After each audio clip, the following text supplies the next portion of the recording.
kailangan talaga seryosohin din ng ombudsman yung lifestyle check.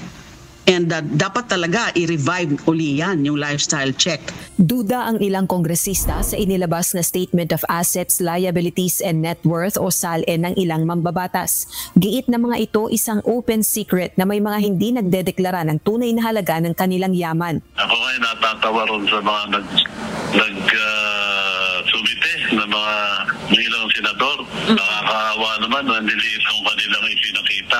Parang nalilitan niya ako knowing na matagal na rin silang senador. Kita mo naman yung mga lifestyle, di ba? Tapos yun lang ay sasubmit na sa net worth nila. Ako nalilitan. Totoo naman yun eh. Marami sa mga this is an open secret, alam naman ng lahat yan. Na marami hindi talaga dinideklara kung ano yung mga ari-arian nila o ipinapangalan sa iba para makalusot. So hayaan natin ang mamamayan na makapag-usisa niyan. Kaya muli namang nanawagan si House Deputy Minority Leader at mamayang Liberal Party List Representative Leila de Lima sa Ombudsman na seryosohin ang lifestyle check sa mga opisyal ng pamahalaan. Kasi dati nang may lifestyle check mechanism ang ombudsman, lifestyle check powers and mechanisms. So it's about time to revitalize that mechanism. Iminungkahi rin ito ang pagkakaroon ng SALN Review and Compliance Committee sa dalawang kapulungan ng Kongreso. Samantala, nadagdagan pa ang bilang ng mga kongresista na nagsapubliko ng kanilang SALN. Partikular na sina Navotas City Representative Toby Chanco at House Deputy Minority Leader at Caloocan 2nd District Representative Edgar Erice.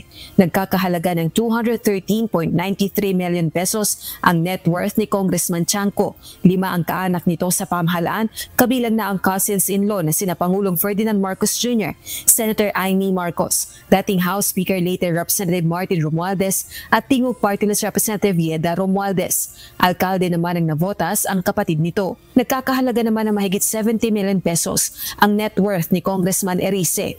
Hinikayat naman ng ilang minority members sa mga kapwa kongresistang wag nang magpatumpik-tumpik sa paglalabas ng kanilang SALN. Guidelines are important, no?